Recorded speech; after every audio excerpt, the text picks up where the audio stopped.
शरीर के किस अंग से प्राण निकलता है? गरुड़ पुराण की कहानी। Story by Rawat, artificial intelligence की जुबानी। हिंदी धर्म के गरुड़ पुराण के अनुसार आत्मा मनुष्य के शरीर के मुख्य 9 छेदों में से किसी एक रास्ते से बाहर निकलती है।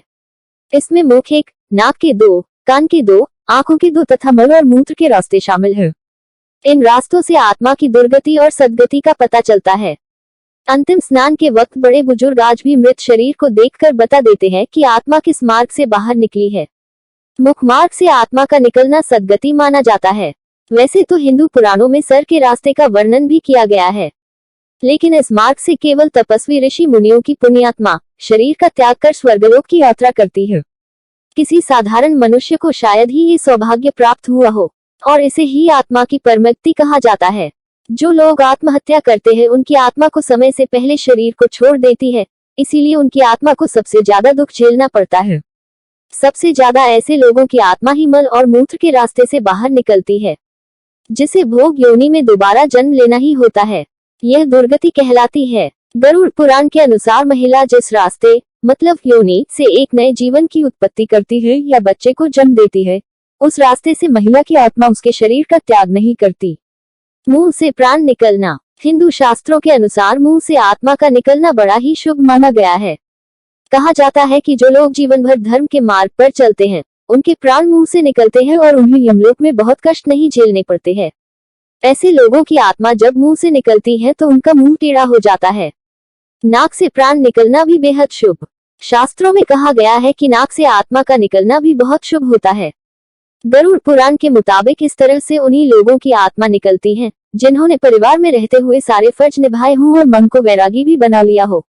मरते समय पेशाब निकलना कष्टदायक। मरते समय मुंह खुला होना भाग्यशाली। मरते समय आंख खुली होना भाग्यशाली। मरते समय मल बाहर आना कष्टदायक। मरते समय नाक फूल जाना भाग्यशाली। मरते समय कान सिकुड़ना भाग्यशाली। हमारे हिंदू शास्त्रों और आयुर्वेद में कहा जाता है कि आत्मा शरीर के ऊपरी हिस्से में स्थित होता है और संसार के साथ जुड़ा हुआ होता है। इसे हृदय चक्र के रूप में भी जाना जाता है। जब इस चक्र में कुंडलिनी शक्ति जागृत होती है, तब प्राण शरीर के ऊपरी हिस्से से निकलता है और समस्त शरीर को ऊर्जा से भर देता है, जो जीवन शक्ति का प्रतीक है। यह शब्द आयुर्वेद, योग और हिंदू धर्म में उपयोग किया जाता है। आत्मा शरीर में जीवन को प्रमुख स्थान देती है। आत्मा का मूल अंग हृदय होता है, जो शरीर के ऊपरी हिस्से में स्थित होता है। हृदय चक्र के माध्यम से आत्मा पूरे शरीर को ऊर्जा से भर देती है। इसे सांस लेने और बाहर निकालने के साथ भी जोड़ा जाता है, क्योंकि सांस लेने से भी प्राण शरीर को ऊर्जा मिलती है। योग और आयुर्वेद में प्राणायाम के माध्यम से व्यक्ति अपने प्राण शरीर को संतुलित रख सकता है।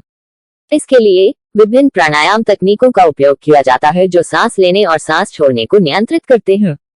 इससे शरीर को अधिक ऊर्जा मिलती है, मन शांत होता है और व्यक्ति अधिक फोकस और ध्यान में रहता है। तो दोस्तों, ये थी गरुड़ पुराण के अनुसार व्यक्ति की मौत के शुभ और अशुभ संकेत। अब इसके बाद हम आपको कुछ वैज्ञानिक कहानी की तरफ ले जाते हैं। जैसे कि हम सब जानते ही है, मौत अटल है। एक न एक दिन हर किसी को मरना है। मौत संसार की कुछ अनसुलझी कहानियों में से एक है। शरीर से आत्मा निकलने के बाद शरीर के अंदर क्या क्या होता है? मौत से जुड़ी इस कहानी में काफी सवाल हैं, जिन पर वैज्ञानिकों ने न जाने कितने रिसर्च कर डाले हैं। आज इस कहानी में हम आपको इन्हीं सवालों से जुड़े हुए कुछ ऐसी बातें बताएंगे जिन्हें जानकर आप शायद हैरान हो जाएं। नंबर 1, शरीर का बर्फ की तरह ठंडा होना। दोस्तों, ये हमारे शरीर की वो कंडीशन होती है जब हमारे शरीर का टेम्परेचर तेजी से गिरने लगता है। वैज्ञानिक भाषा में इसे अल्गोरिथम कहते हैं। आमतौर पर इंसान के शरीर का तापमान 37 डिग्री सेल्सियस होता है, लेकिन मौत होने के बाद ये 0.8 डिग्री सेल्सियस घंटा की दर से ठंडा होने लगता है। इसे आमतौर में शरीर का ठंडा होना कहते हैं। नंबर 2, शरीर का अकड़ जाना। दोस्तों, मौत से कुछ घंटे बाद ही शरीर के हर एक अंग में अकड़न शुरू हो जाती है। इसकी शुरुआत पलकों में ऐंठन और गले की मांसपेशियों में अकड़न से होती है। नंबर 3, मौत का दिल पर क्या असर। दोस्तों, आपने देखा होगा कि डॉक्टर इंसान की मौत तब कंफर्म करते हैं जब उसका हृदय यानी दिल काम करना बंद कर देता है। तो खून का सर्कुलेशन भी बंद हो जाता है और इंसान के दिल के अंदर खून भरना शुरू हो जाता है, और हमारे शरीर की नसों और धमनियों में भी खून भर जाता है। नंबर 3, शरीर बदलने लगता है अपना रंग। जैसे कि हम जानते ही है, शरीर में खून का बहाव बंद होते ही बदलाव का होना शुरू हो जाता है। शरीर में 2 रंग दिखने लगते हैं।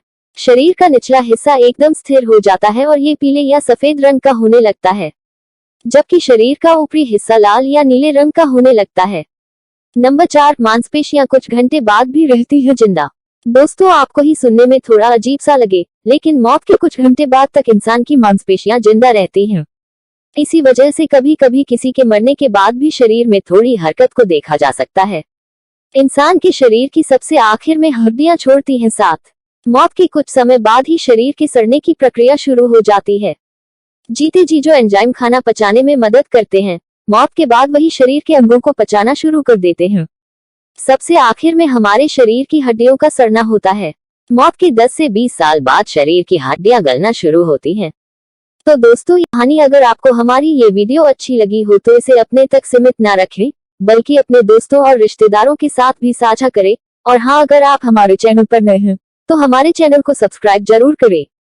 आपको ऐसे ही कहानी के साथ मिलते हैं नेक्स्ट वाली वीडियो में। वीडियो को यहाँ तक देखने के लिए आपका दिल से आभार। बड़ों को नमस्कार, छोटों को ढेर सारा प्यार। जय हिंद, जय भारत। Thanks for watching.